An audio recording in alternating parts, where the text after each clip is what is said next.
हरे कृष्णा, राधे राधे। हम सब श्री कृष्ण चरितामृत श्रवण कर रहे हैं। आज का प्रसंग है द्वारिका ते पत्र आयो है। उत्तर श्री कृष्ण चरितामृत 58। मैया मैया मैया, क्या हुआ मनसुख? सुबह ही सुबह क्यों चिल्ला रहा है? मैया यशोदा आंगन में बैठी हैं।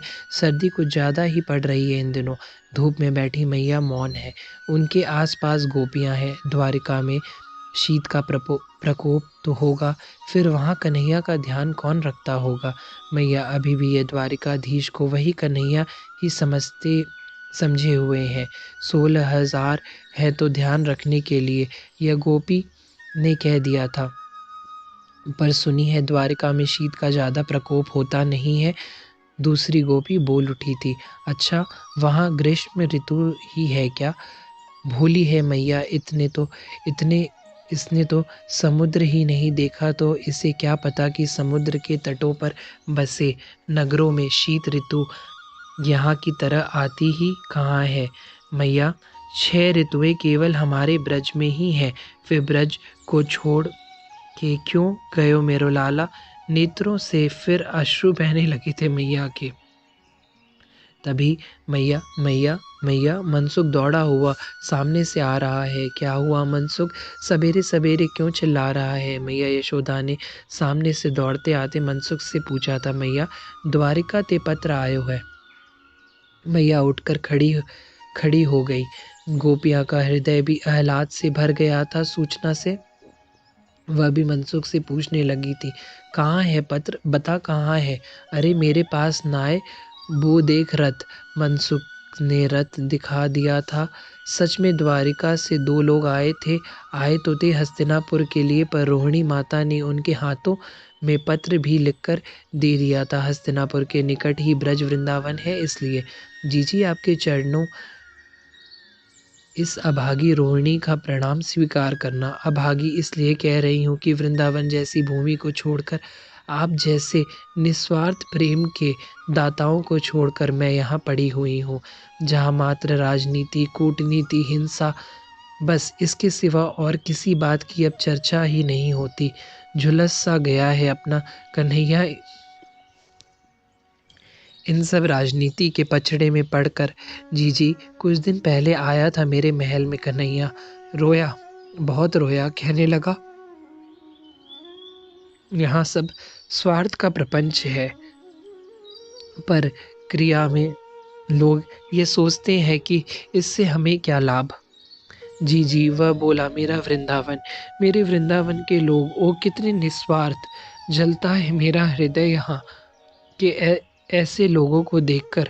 कन्हैया, तो आना वृंदावन, फिर मिला अपने लोगों से।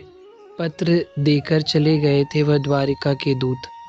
पत्र मनसुख पढ़ कर सुना रहा था। पूरा वृंदावन ही इकट्ठा हो गया था और पूर्ण तन्मयता से सुन रहा था रोहिणी माता के ये पत्र। जी, इस बात पर कन्हैया कुछ नहीं बोला। यह सुनते ही मैया यशोदा रो पड़ी थी।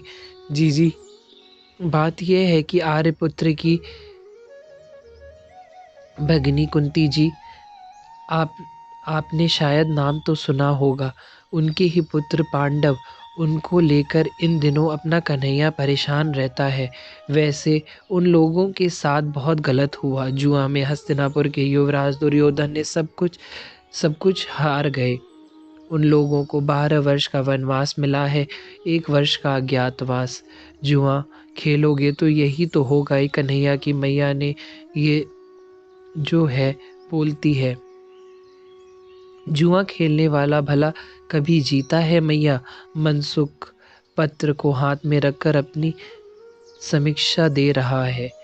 आगे बढ़ने लगा था पत्र मनसुख। जी, 4 दिन पहले की ही बात है। दाऊ उलझ गया था कन्हैया से सभा में। कन्हैया की बहन है ना सुभद्रा, उसका विवाह तो करवा दिया था अर्जुन के साथ अपने ही लाला ने। उसका एक पुत्र है, छोटा है जीजी, बड़ा प्यारा है, अपने कन्हैया जैसा ही है। मामा मामा कहता फिरता है अपने कन्हैया से। पांडव तो चले गए वनवास के लिए, द्रौपदी के साथ सुभद्रा को द्वारिका में छुड़वा दिया। अभिमन्यु सुभद्रा का बालक वो यही है। जीजी, बात इतनी है ना कि पत्र में आ ही नहीं सकती। जब मिलेंगे तो सारी बात बताऊंगी जीजी। दाऊ और कन्हैया का झगड़ा इसलिए हुआ था कि दाऊ का कहना था कि जब इंद्रप्रस्थ धृतराष्ट्र ने लौटा दिया और फिर ये पांडव जुआ खेले हारे तब वनवास गए। इस इंद्रप्रस्थ तो पांडवों का रहा ही है ना, तो उसने क्यों क्यों न सुभद्रा के पुत्र बालक अभिमन्यु को राजा बनाकर बैठा देते। अपनी बहन और भांजे को द्वारिका मिलाकर रखने का क्या औचित्य था। पर अपना कन्हैया कहता रहा, युद्ध के बिना अब कोई चारा नहीं है दाऊ।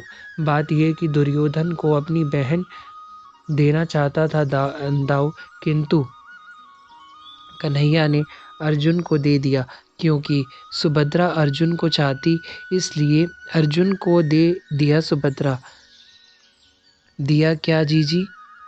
भगवा दिया। यह सुनते ही यशोदा मैया हंसी। मनसुख भी बोला, वाह रे तू बड़ो ऊंचो प्रेमी है कन्हैया, अपनी बहन को ही भगवा दियो। यह मनसुख है, ये अपने सखा को कुछ भी बोल सकता है। जीजी, कहाँ तक लिखूं, अब पतो नाय आगे का होएगो। मुझे तो कन्हैया की ही चिंता रहती है, बाकी सब ठीक है। हाँ, एक सुखद सूचना, जरासंध को भी कन्हैया ने मरवा दिया है। अब मथुरा या ब्रिज में आतंक तो होएगो ना। बाकी जीजी सब कुशल है। लाला की चिंता ज़्यादा मत करो, मैं हूं ना। शेष सबन को प्रणाम। ब्रजराज बाबा को धोक। रोहिणी तात लंबी सांस ली। पत्र पढ़कर मनसुख ने और पत्र सुनकर गोपिन ने। मैया यशोदा तो भूतकाल में ही खो गई थी। कन्हैया, कंस को आतंक ही बढ़्यो तो तू तो हो ना हमारे पास। पर या जरासंध की स्वतंत्रता ते कहाँ करनो लाला, अब तू है ना। मैया का अपना वात्सल्य भाव राज्य है, उसे सामान्य व्यक्ति क्या समझे। पांडव इतना दुख क्यों करते हैं अपने कन्हैया को। श्रीदामा बोल उठा था, स्वार्थी है, केवल अपना दुख ही दिखाई देता है उन लोगों को। रोहिणी माता ने पत्र के प्रारंभ में ही नहीं लिखा, निस्वार्थ प्रेम की कमी है वहाँ। मनसुख बोला था। हरे कृष्णा, राधे राधे।